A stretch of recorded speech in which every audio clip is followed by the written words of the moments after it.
এটি খাগড়াছড়ির মহালছড়ির সাথে মুবাছড়ি এলাকার সংযোগ সেতু। নির্মাণ হয়েছে ৩ যুগ আগে। এরই মধ্যে সেতুর দুই পাশের অংশ ধসে গেছে, মাঝে বিভিন্ন অংশে দেখা দিয়েছে ফাটল। এলাকাবাসী বলছেন, গেল ৯ বছরে সেতুটি পারাপারের অনুপযোগী হয়ে পড়েছে, যে কোনো সময় ধসে পড়তে পারে।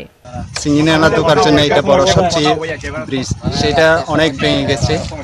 সেটা সরকারের প্রতিদৃষ্টি এখন এটা দ্রুত ঠিক করার জন্য। ব্রিজ ভেঙে গেছে, মেরামত করতেছে না, যাতায়াতের সমস্যা হইতেছে আমাদের। এই ব্রিজটা আগে থেকে জনাকীর্ণ অবস্থা ছিল এবং মাঝখানে জোড়াতালি দিয়ে কোনো রকম মানুষ যাতায়াত করতেছিল, কিন্তু এই অংশটা ভেঙে যাওয়ার পর বিশেষ করে মালামাল পরিবহনের ব্যাপক ব্যাঘাত ঘটতেছে। এই সড়ক দিয়ে এলাকার উৎপাদিত ফসল বাজারে আনা নেওয়া করা হয়। একই সাথে স্কুল কলেজের শিক্ষার্থীদের কাছে এটি একমাত্র পথ। যে কোনো সময় দুর্ঘটনা ঘটতে পারে বলে আশঙ্কা করছেন স্থানীয়রা।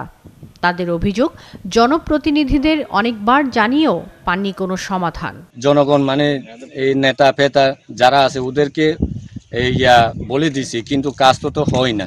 আপনার দেখে ওই উপরে ওইটা কানা হয়ে গেছে, ওখানে কোনো রকমে রিপেয়ারিং করে কোনো রকমে চলে আসে। ব্যবসায়ী যারা আছে তাদের মালামাল আনয়ন করার জন্য এখানে যে সমস্যা হচ্ছে, আমরা যাতায়াত করতে পারতেছি না, এখানে উন্নয়ন ব্যাহত হচ্ছে, এখানে কোটি কোটি টাকার লোকসান হয়ে যাচ্ছে। নির্বাহী প্রকৌশলী বলছেন, বরাদ্দ না পাওয়ায় তারা সেতুটির মেরামত করতে পারছেন না।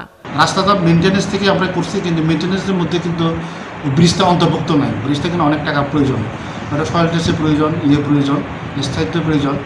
এই জন্য আমরা সয়েল টেস্ট করে করে বিভিন্ন পাঠাইছিলাম, বিভিন্ন প্রকল্পে পাঠাইছি, কিন্তু কোনো জায়গা থেকে এখনও হয় না। আমরা সয়েল টেস্ট করে বর্তমানে নতুন একটা প্রজেক্ট আছে RIDP, ওখানে পাঠাইছি। এখানে অনুমোদন হয়ে গেলে, ডিজাইন হয়ে গেলে আমরা এটা বাস্তবায়ন করা সম্ভব হবে। আশেপাশে ৩০টি গ্রামের ২০,০০০-এরও বেশি মানুষ এই পথ দিয়ে চলাচল করে। শাকিলা শম্পা, ৭১।